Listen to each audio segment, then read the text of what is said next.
This is the Influencer Entrepreneurs Podcast with Jenny Melrose, where I strategize with business owners on how to grow and scale their businesses to hit their income goals.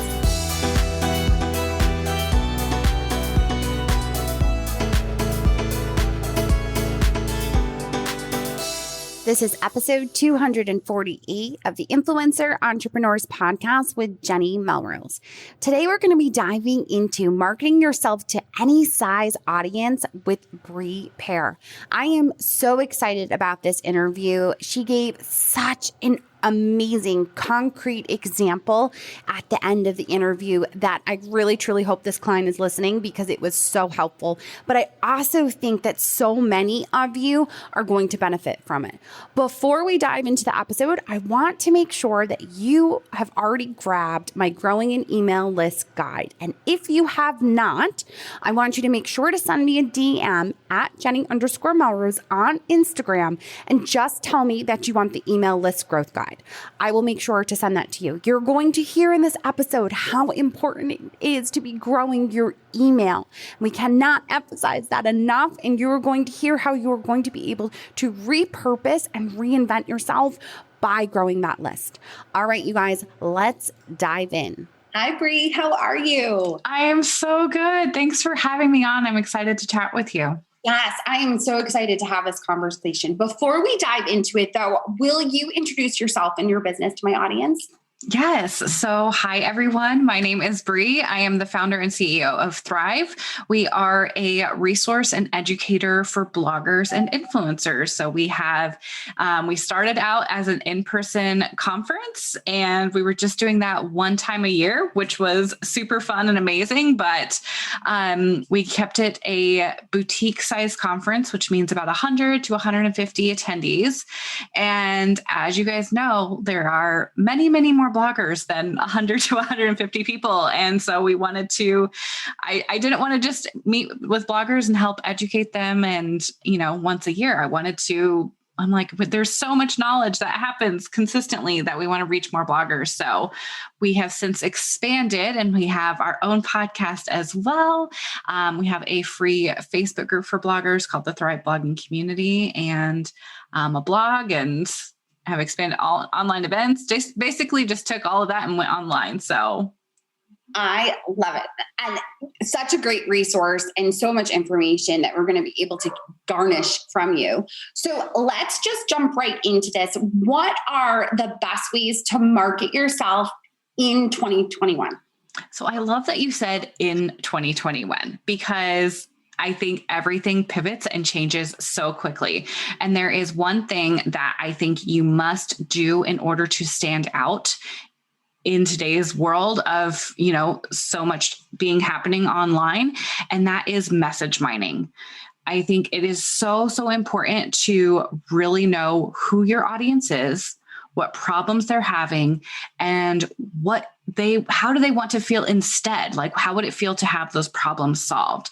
And I say problems, and you could be like, well, I just try to go on and make people laugh, or, oh, I just, do fun recipes, or, it's not like a really big problem that these people are having, but it is in a way too. So whether you are entertaining or whether you're helping them know what to cook for dinner that night, those are all quote unquote problems that you are solving for your audience. And so when it comes to marketing yourself in 2021, message mining is when you take a small group.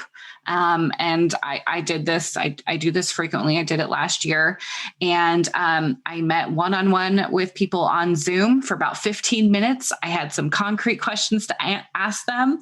And I just asked my audience, I just went on Instagram and our Facebook group and be like, hey, is anybody free for 10 to 15 minutes for me to pick your brain real quick about how I can help you with your blog for me? And so with you, it'd be like how I can help you with, X, Y, and Z. And so when you do that, you're able to take all that information that you learn from asking those specific questions, and talking to them about your niche and talking to them about like, cool, well, how would it feel if you never had to worry again about, what you were going to have for dinner that night, or, whatever it may be. And getting down to like, how would they feel if you helped them, essentially you're looking for, okay, cool. What content do I need to write for these people? Or what kind of products do I need to create for them? Right. Whenever you're able to hone in on that, you're going to attract the audience that you are desiring, because you're putting out the content that they're asking for without asking, right? Because oftentimes, we're not just handed a book and be like, cool, here's everything that everybody needs, right? And so when we take the time, instead of like just cranking out content, which is what a lot of us can tend to do, right? We're always posting, we're always trying to keep up with the algorithms and all of these different things, write new blog posts, write new Instagram posts, whatever it may be, and just burn out in marketing like crazy. But if we pause for a second and take the time to like actually connect with our audience, find out, okay, cool, here's what they actually need. When we do that, we're going to see continued growth instead of just like, oh, well, that kind of flopped and didn't actually land. This is how we stand out.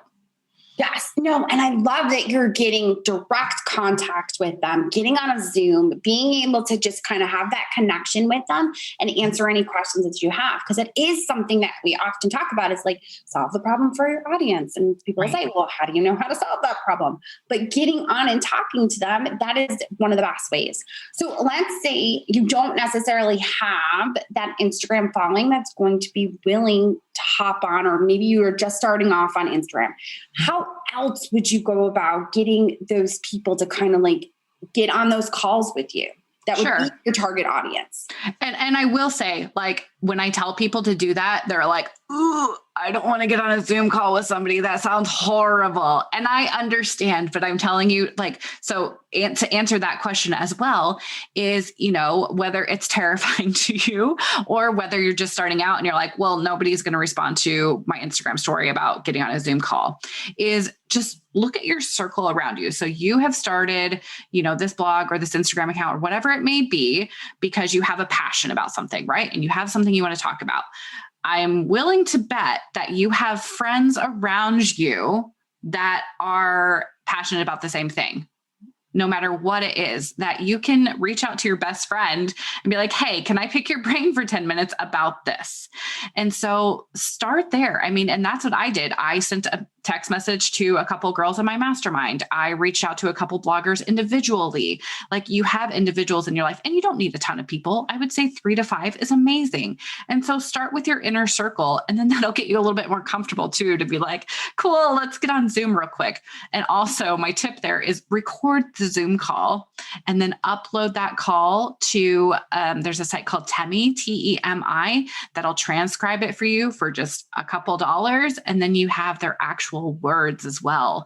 And so you're not forgetting anything or feeling like, oh, I'm struggling to take notes as fast as I can while they're talking. You just get on and have a quick little conversation, connect with somebody, ask some fun questions. And yeah, start with some friends, start with some people in your inner circle.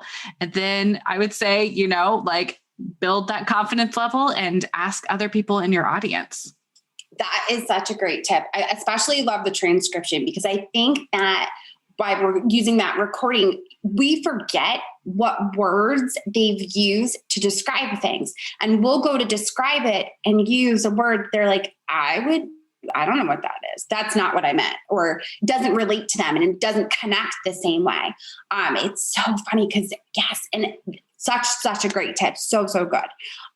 So when we are often focusing on, especially for now, I feel like we start to focus just on the size of our following, right? So should the way that we market ourselves kind of depend upon the size of the audience? Do you think it matters whether you have this huge following or if you are a bit smaller?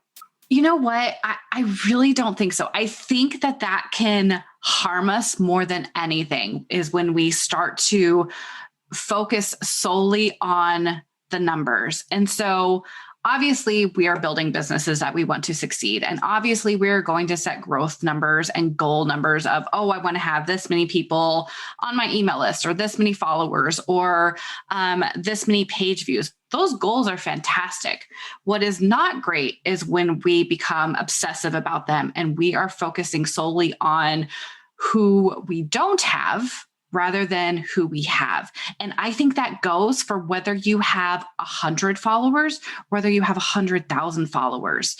I think there's something so magical that can happen, not only for your business, but also for your mindset and your overall mental health when you focus on serving the one rather than the ones you don't have. And when we focus on creating content that helps the people that are already following us, our audience is going to grow organically and naturally. And there's also that huge mindset piece that goes into it. Instead of like scrambling, like, oh, I need to use this different hashtags, or I need to try this new strategy or to try to get more people. And it's like, well, no, like take it back, take that pressure off of yourself as well. Focus on the few people that you've got. And it really doesn't matter how many that is. Focus on serving them, solving their problems. And then they're going to tell their friends. They're going to start tagging people. They're going to start sharing your content. Your content is going to resonate more when we slow down a little bit, focus on who's following rather than who's not following us. I love that advice. It's so, so good. Because I think it is. It's like oftentimes we tell people, know who it is that you're talking to, have that avatar in mind. When you're actually focusing on having that smaller audience, the people that you do have and bringing them value, you're just, like you said, organically providing them with the content that you would necessarily trying to be being that specific about when you're talking to them. So I just love that advice. Where do you believe are the best places to market yourself in 2021? Wherever your audience currently is. I mean, I think that there's so many different platforms, right? There's Facebook, Instagram, TikTok, your email list, like all of these different places. Where's your audience hanging out right now? And if you're like, well, I don't know. Well, okay, cool. Where are you hanging out right now? Like for, when you think about where you go to look for content around what you're passionate about and what your niche is, where are those people at? Are they on Facebook? Are they in a Facebook group? Are they on Instagram? Are they more on TikTok? Are they ignoring all of those and they're just getting emails or a podcast? I think it really just comes down to, again, narrowing your focus a bit, taking the pressure off of, oh, I need to be in all of these places. And really, when you focus on one, maybe two different things. I think, if you have a blog or a website, that's obviously number one. Email is always going to be number two for me, but then picking one social media platform aside from that to focus on. And it comes back to, what do you always come back to? Where do you know your audience is hanging out? Cool. Don't try to reinvent the wheel. Build it there. Absolutely. Now, so does the way that you market yourself change depending on the platform? So what I always recommend is that yes and no. But here's what I say is you start with one piece of content and then you repurpose it across all the different platforms. Okay. So if you're starting with a blog post or you're starting with a digital product or something you're pushing on your website, a service, whatever it may be, start with that large piece of content and then repurpose it. Go live on Facebook and talk to your audience about it and start a conversation. Create a reel and a TikTok that hooks people and makes them want to learn more about it. So it'll drive traffic back to that blog post or your website. Send out an email about the same thing. So everything that you do, I like to consider it like an umbrella, right? And so you have your umbrella is that one big piece of content. And then you're going to funnel it down through everything else. It's just going to kind of have this trickle down effect, but we always have to start with, well, okay, cool. If we're constantly starting with like fun, trendy pieces of content to share, that's not making us any money. That's, entertaining our audience. Yes. But we need to start with, okay, cool. What's going to make us some more money at the end of the day? What's going to have that return on investment? Let's start with that and drive traffic to that first. Then you've got all that batched out. You have some extra time. Cool. Go make a fun reel that is within your niche. So you're driving the right traffic to your stuff, but start with that big piece of content and then use it across all platforms and repurpose things. Yes. Was on mute for those that were wondering why isn't Jenny jumping in? Because normally she'd be so excited. I was clapping and cheering for you on mute while you said that, because I am a huge believer in not reinventing the wheel. Yes. There is no reason to just keep being content machines and pumping out all these different things for all these different platforms. I think that was one of my biggest struggles I had with reels in the beginning, was because I was seeing so many reels in my feed of people dancing and the singing and all of that, not on niche, not on brand for me, nothing you would ever see me doing unless I had a lot to drink. Just being honest. But when someone then said to me, no, this is on brand for me, and it's just me pulling something that I've already done somewhere else and putting it into a tighter time frame and making it into video, it was like a light bulb went off for me. Yes. Oh, I can batch out a ton of reels. I got this now. Right. You've already got all the content there. Like, I think it's all about working smarter, not harder, right? Like, you don't have to create 15 new pieces of content every single week, but you can create easily 15 pieces of content from one large piece of content. You can take one blog post or one product that you're trying to push or a service that you're trying to push, and you've already written all the copy for it. You've got, everything about it inside and out. You can piece all that together and create 15 pieces of content to push to that very easily and within a couple of hours, instead of 15 separate pieces of content, which is just going to lead to burnout and exhaustion and you not wanting to do this anymore. Yes. So one of the biggest questions that I have from my audience in particular is they'll say to me, I have different audiences on different platforms. What would you say? Like, have you found that happens? And what would you say? And how would you navigate that if that's the case? So I think that's I'm a little worrisome to me, like, as a blogging coach. Like, I'm like, well, okay, what have you done did you push out things that were on trend for that platform? And is that what happened? And I would say, like, okay, well, you need to, if that's happening, you need to come back to, what is your brand all about? And who are you talking to? Rather than letting different platforms dictate your brand, you've got to get solid on who you are, what you do, and who you serve. And when you're solid on that, things will be consistent across the board. And if you're finding that it's not landing for some reason, unfortunate gut check right there is that, oh, maybe I grew my audience the wrong way on this platform. Maybe I participated in some threads, or maybe I did some giveaways that brought some people that are not my people. Stuff like that happens. Don't beat yourself up about it, but it's something to learn from and to realize, okay, cool. Let me go back to the source. Let me go back to the brand, to that message mining, who my audience is, how I can serve them, and create content around that. Push that out. And you know what? It may dip. Like, just truthfully, if you attracted people in because you did a dancing reel and they thought they were going to come and get more dancing reels and TikToks from you, but you're not about that, and that was a fun one-off thing, then, they're not your people at the end of the day, and they're not going to buy from you, or they're not going to buy, the product that you're pushing, or swipe up for, whatever it may be. I heard somebody talking the other day about somebody that did just that. They put out a fun, trendy thing that picked up on the TikTok algorithm, and all of a sudden they have 200,000 followers, but they don't know what to do with them, and they don't want to keep creating that type of content. And so it's like, okay, cool, that was fun. But if you don't want to keep creating that type of content, that's why, Jenny, what you were saying earlier is like, you're never going to see me do like dancing TikToks or whatever it may be, because we want to make sure that if we're doing something that, there is a time and place for trends. And if it makes sense for your brand, cool. do it, attract those people.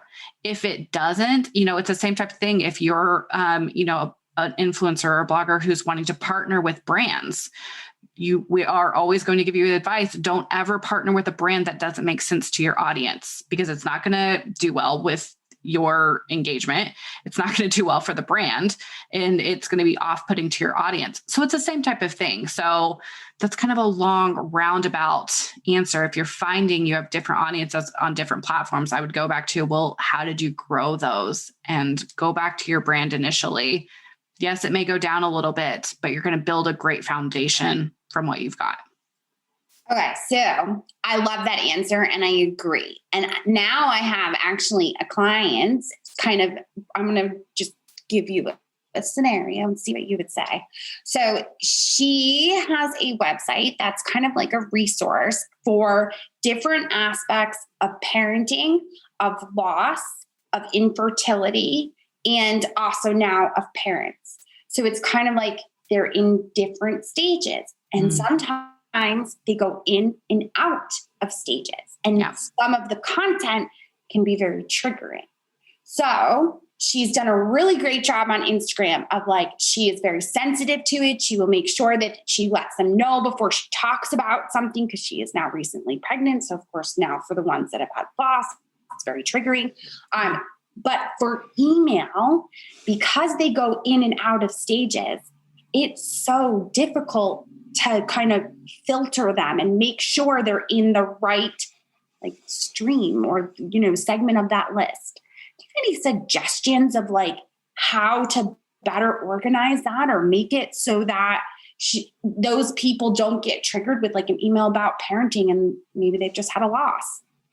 Yeah, it's kind of hard. And, I have a couple ideas for, dealing with the current list, but I would say from this point forward now, that you've kind of built these different things out on your blog, which I think is fantastic. And it sounds like that is an amazing resource.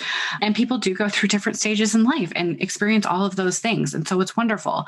The way that you are bringing them now into your email list, make sure that in this case, I wouldn't necessarily have just a general sign up for updates newsletter opt-in on your site or wherever you're pushing your email list. But I would have more targeted for each of those 3 pillars. So that way you are confident and make sure you segment them, right? Make sure they're going into the right segment for your list and start funneling your new people in that way. And then the other suggestion for dealing with, okay, well, I've already got this awesome email list, but I don't want to trigger anybody. I have seen just in this last year, and maybe companies did it before, but I feel like we have more of an awareness and are developing a lot more empathy lately, which is fantastic. And so I've seen a couple of companies send out emails saying, hey, we're going to be sending out some Father's Day emails, or we're going to be sending out some Mother's Day emails. If you don't want to see them, please click here. And I've seen some people be like, oh, well, why are they doing that? And it's well, because people are hurting and people may be triggered by certain things. And, I think it's wonderful of companies to do that and to be empathetic and to care about people's mental health and be like, hey, I'm not going to send this person on my list all this information about me being pregnant and going through pregnancy when they're dealing with a loss, or they're going through IVF and it is really hard, or they're doing foster care. There's all these different things that it's I just cannot, I'm mentally tapped out. I can't see another pregnant woman right now because it hurts too much. And so I would say that's what I would kind of do with your current email list is send out those letters. Hey, I'm going to be sending out stuff about this. If you don't want to hear it, do this. Or, so that can kind of funnel 1 or 2 segments. Right. And then, also I think it's okay to send out emails and ask hi, do you want to hear more about this? Keep it something short and sweet. And if they click the link, segment them into that pillar. That's such a great example. I love it. And I also love the piece that you said, we've become more empathetic. I do think that has happened. I think the pandemic has kind of caused that.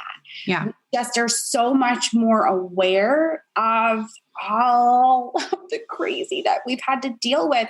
And a lot of has had to do with the mental stuff that we didn't openly talk about in the past. Right. So I do love the fact that we can see, we're thinking this way in our marketing, because I think that does need to be part of your marketing plan, is how am I going to approach my audience, especially if it's a sensitive topic, like we were just in that example that I gave, or even if it's a food blog, like you're going to talk about Mother's Day. Well, maybe they're not looking for a Mother's Day recipe. And if you post that, or not even post it, but send them an email about it, it could be triggering. So putting something as simple as that you said, that's just such a great idea. I love it, Bree. So good. So talk to me about your free resource for my listeners. We're going to make sure that we link to it in the show notes. What can they find there? Amazing. Yeah. So they can head to thrivetogether.blog/profit. So if you are looking to make more money without wasting time, I wanted to create, I'm huge on that. I believe that we all are pulled in so many different directions, whether it's a full-time job or clients or kids or family or friends, whatever it may be, that I am huge on let's get to the point. Let's not waste any time. Let's not spend any time on strategies that aren't going to work. And so I put together an online on-demand class that I walk through just some of those different scenarios on hey, this isn't, where you should spend your time. Let's instead create a plan that's going to work and create that recurring profit for you. So yeah. Perfect. We are going to make sure to link to that in the show notes so that everybody can get over there and grab it. You guys always know that you can always send me a DM on Instagram, and I can send you the direct link to that too in my DMs. We do that all the time. So, you can do that. Bree, where else are the best places to connect with you? Yeah. So we also have a podcast. It's called the Thrive Blogger Podcast. So if you're on the app right now, you can hop over there and give us a follow.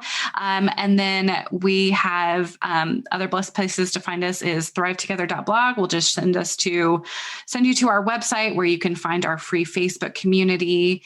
And we're over on Instagram as well. And you can DM us anytime. And that's at Thrive Together Blog. Try to keep everything cohesive and the same. Yes. No, I totally agree. I love it. Well, Bree, thank you so much for taking the time to share your knowledge with my audience. I appreciate it.